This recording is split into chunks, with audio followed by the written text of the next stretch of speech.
What's up, guys? So before I get this list going, I do want to mention that I am currently reviewing that new Memorial Day Steven Jackson. However, because of the promotion, all these players are like 7'6" and whatnot, or should I say, all the Memorial players are 7'6". But anyways, I don't want to review him when he's that tall. It's just going to look completely unrealistic. So for now, I figured that because it's been so highly requested for me to do the top 5 lists, I figured while I'm waiting for that promotion to end, I might as well do this while I have the time. So here we go. Oh, and also, I'm not going to put anybody on this list that I've never played with before. I've said that before so many times. I don't see the point in putting someone on a list of a top 5 if I've never played with them before. So anyways, here we go. At number 5, I'm gonna have to go with that Toby Gerhardt, the final, or the campus hero version. The guy is just a tank. He can run you over, and also he broke that stereotype of power backs not being able to run to the outside. I've gotten it over and over and over of me using particular power backs wrong, and he broke that stereotype. Looking at his stats, you would assume that he's only a run up the middle type of guy, but he proved that you can run to the outside and be successful. The guy broke tackles. It did not matter where I ran. He just broke tackles, stiff arms, trucking, breaking tackles on his own. The guy is a beast, and I've seen people on Reddit, Mudhead, Twitter, YouTube post all over the place saying that he is a beast. He is like one of the best running backs in the game, and I could not agree more. The guy is just a beast. At number 4, I got to go with the all-rookie David Johnson. I'm willing to bet that about 80% of the people watching this video have David Johnson on their team, because the guy can do it all. And he was an early I think he came out, like, when did he come out? Like in March, I think, March or February, I think he came out, and he was a beast then. He's a beast now. He's got 97 speed. He can stiff arm you. He can do it all, man. That's why he cracked the top 5.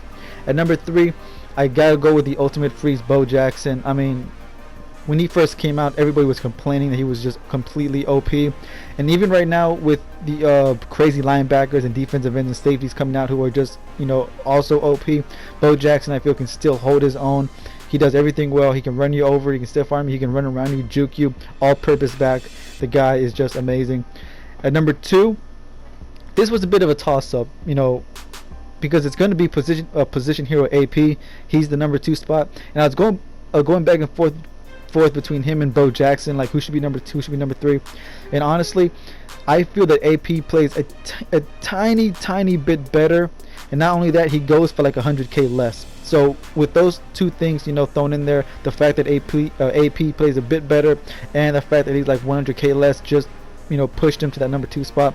So AP, also an all-purpose back, run you over, truck you, run around you, juke past you, spin past you. It does not matter. The man can do it all. He can catch. So that's why he's the number 2 back on this list. And before I get to number 1, I'm gonna throw out some honorable mentions and also tell you why these guys did not crack the list. At number 5, or not number 5, but one of the honorable mention running backs is going to be the Thanksgiving Jeremy Langford. And can somebody please tell me why this guy has not gotten a new card? When he first came out, he was like the 2nd fastest running back in the game, and also he could stiff arm like crazy. I believe he has like a 96 stiff arm, and that was amazing at the time. The guy could just break tackles and also run past you. And even now, this late in the game, I've played with him. When my main running backs are just exhausted, I bring him in, and he still breaks tackles against these big time players.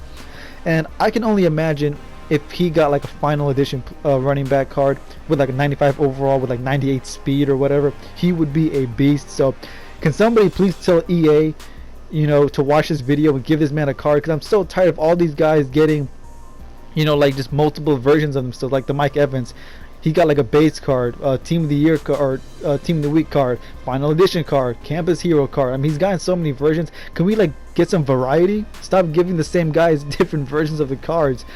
Spread it out a bit. Give Jeremy Langford a new card, for God's sakes.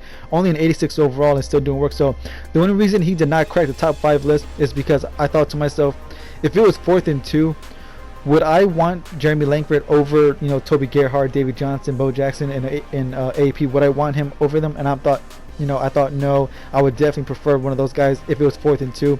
But if this was a top 10 list, however, he would absolutely crack that list. One more honorable mention would be the Silver Master Marcus Allen.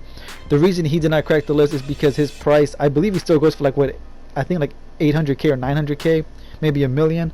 And honestly, he did not play that much better than AP and Bo Jackson. Of course, he was great, but he wasn't like 600k extra great. You know, he wasn't that much better. So that's why I feel he's still a bit overpriced. But anyways, those are my two honorable mentions who I wanted to put in this top 5, but I just couldn't. Top 10, that's a different list. However, they might just crack that list. But anyways, my number 1 running back in the game will have to be the boss, Eric Dickerson.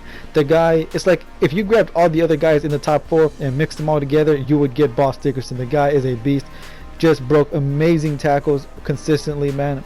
I wish, you know what, I think I might just buy him and sell AP just because of that. But still, man, I'm just focusing right now on reviewing these guys right now. I don't want to start spending crazy coins and stuff. But anyways, he is my number 1 back in this game, and hopefully I'll be able to play with him again because I did borrow him, so I didn't get to, you know, keep him. But hopefully I will buy him soon. But anyways, guys, that's gonna finish off this list. Let me know in the comments who are your top 5 running backs. I'm very curious. I know so many of you guys might disagree with who I put on this list, but this is just my opinion from my experience with these guys. So anyways, guys, that's gonna wrap this up. That Steven Jackson review will be coming out very soon as this promotion ends and he goes back to normal. And I'll see y'all boys for those reviews. Peace.